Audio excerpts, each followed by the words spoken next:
Oblivious people don't realize their own insensitivity. It's quite common to see people who are unaware of others' kindness. But what about a malice? Some people in the world just let sarcasm and a spitefulness slide, thinking that's just how things are. I was surprised when someone pointed this out to me later. It was exactly what I was like. My name is Jessica. My husband, Brian, and I, who work at the same company, just got married at the end of last month. Jessica. The beginning is crucial in marriage. My married friends all mentioned. I never thought I would encounter mother-in-law problems. That's what I thought. But the seeds of conflict were also present at my husband's family home. About 2 weeks after we got married, the summer break arrived. Brian wanted to skip visiting his family this year due to our busy wedding preparations. I persuaded him by saying it's an annual event and managed to get 1 day for the visit. Judging from their interactions so far, it seemed his mother adored Brian, so she would surely be delighted. Following my friend's advice, the beginning is crucial for the relationship with my mother-in-law.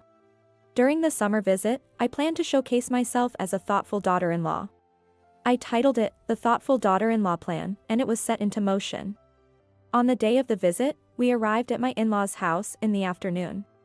When we rang the doorbell, "Welcome back, Brian," greeted us with a big smile from my mother-in-law.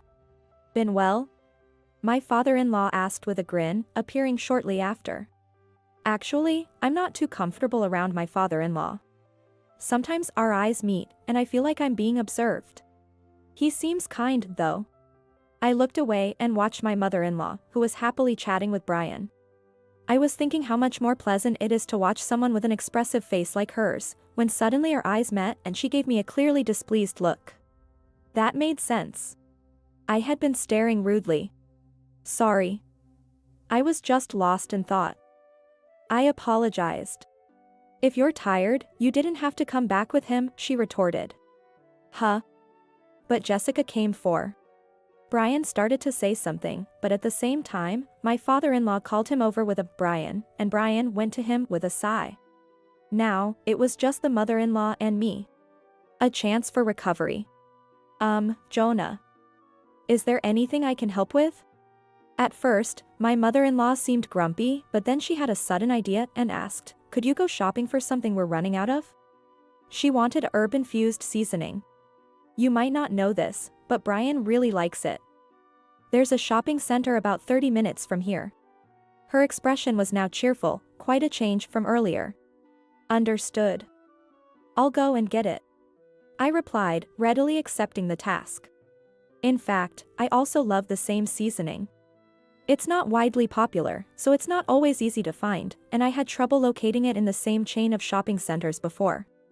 Worried it might be sold out, I checked nearby import stores and called to confirm they had it in stock.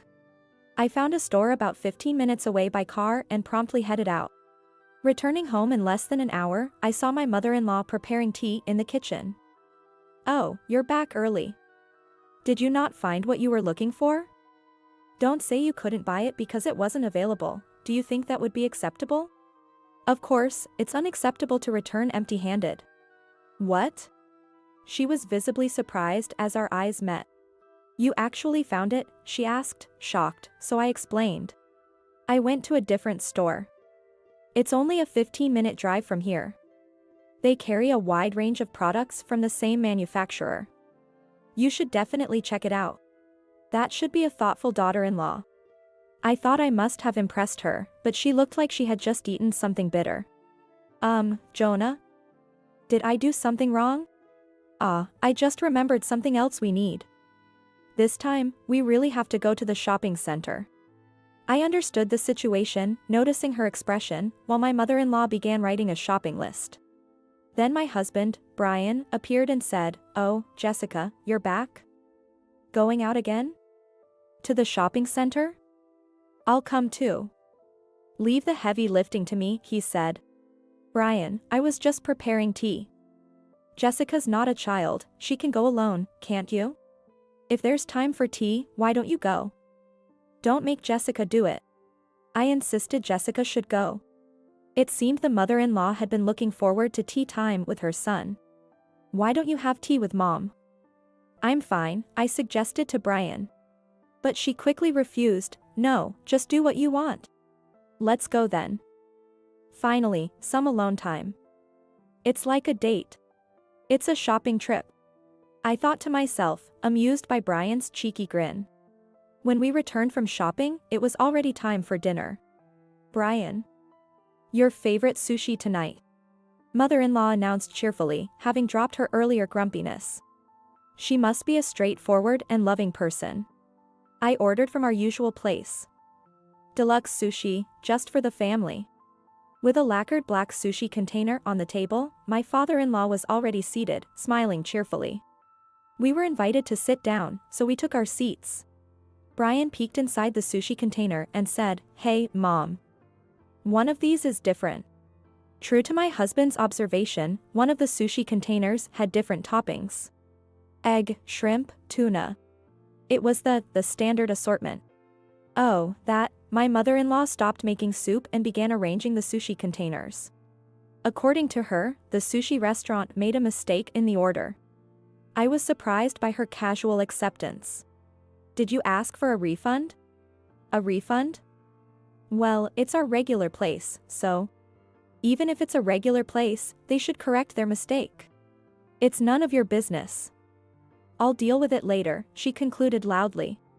A bit irritated, she placed the standard assortment in front of me. Puzzled by this, my husband said, "Hey, why does Jessica get the standard one? Just call the restaurant and have them exchange it." Although he spoke the plain truth, I do prefer the standard assortment because of my simple taste. Jonah, please don't worry about it. It's unfortunate about the restaurant's mistake, but I actually prefer this one. Really? Yeah, I remember you always eating mostly desserts at sushi places. Well, if Jessica's fine with it, I won't say anything. My father-in-law was already munching on his sushi, completely unbothered. I was amazed at his carefree attitude. Despite the restaurant's mistake causing a scene, once the meal was over, my mother-in-law clapped her hands and said, "Let's have dessert." Brian's favorite, cheesecake. I prepared just enough for the family. It's also my favorite. She opened the box and began placing slices on plates. But it seemed there were only 3 pieces for Brian, my father-in-law, and herself. No piece for me? Hey, where's Jessica's piece? That's because I prepared only for the family. What do you mean? Flattering and pretending to like something. There's a limit to being cunning. Sending you to chase for a non-existent item and you still act all composed, even recommending the store to me. Jessica's like this naturally. It's not flattery. She's seriously like this. A rapid-fire argument ensued between mother and son, which I couldn't keep up with. Meanwhile, I noticed my father-in-law smirking at them. Reminds me of the old days. My late mother used to torment my wife from the beginning of our marriage. Only for the family, so the daughter-in-law gets nothing, she'd say. His comment seemed meant only for me. What do you mean? Jessica reminds me of my wife. Always accepting everything positively, always smiling. Back then, she was quiet and always ended up crying when scolded. So, I'm similar to mother-in-law? At least I'm not crying. In our family, a daughter-in-law isn't considered part of the family. She's more like a convenient housekeeper. My wife is just repeating what she experienced in the past with you. His whispered confession and smiling face made me feel nauseous. Ahaha. I couldn't help but laugh out loud. The room went silent, and all eyes turned to me.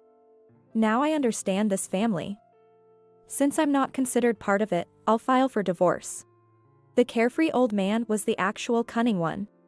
What? Came the shocked responses, followed by Brian sighing heavily. Jessica, please don't divorce me.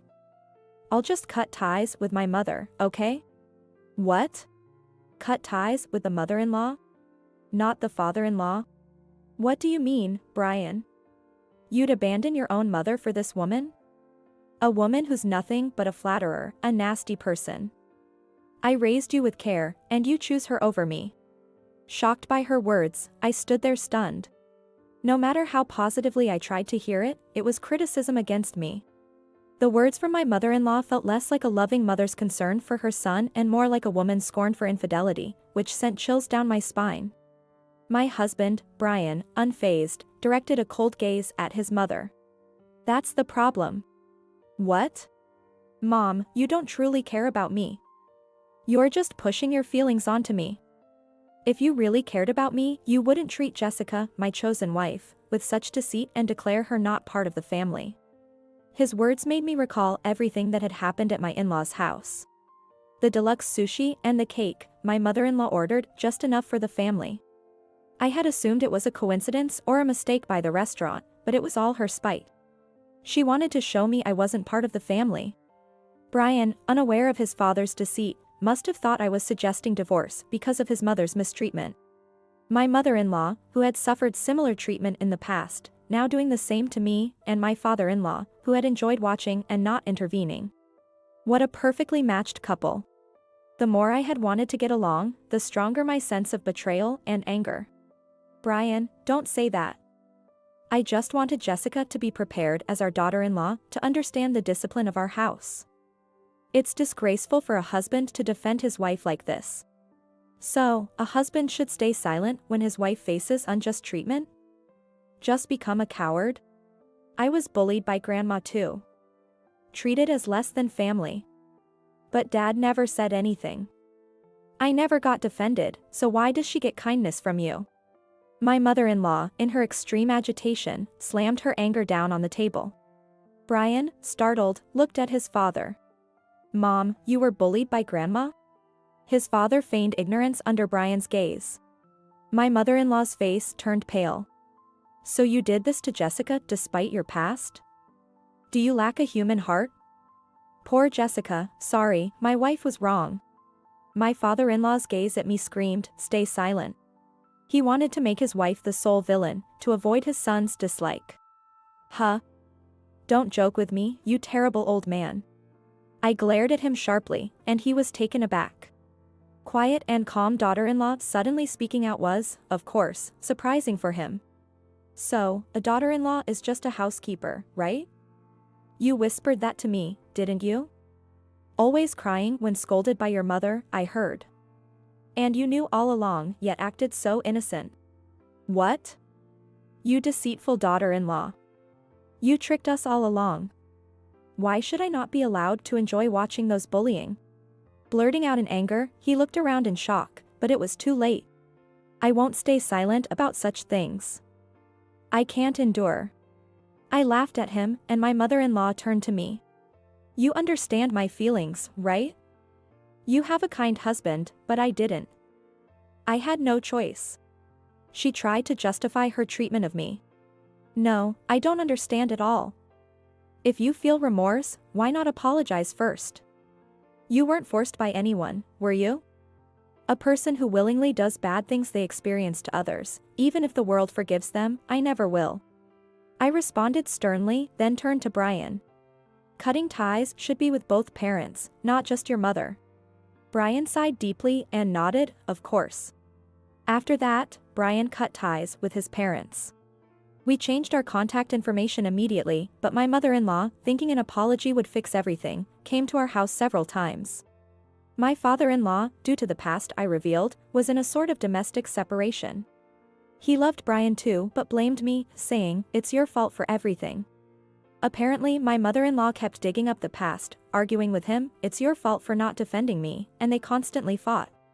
They tried to appeal to us, but I coldly turned them away, warning, next time, I'll call the police. We moved a few months later, so I don't know what happened afterward. My mother-in-law, abandoned by her son, lost her spirit and declared she would stop taking care of my father-in-law, likely leaving the house in chaos. This incident made me realize my own insensitivity. I don't know if I can improve, but I'll try to live more attentively.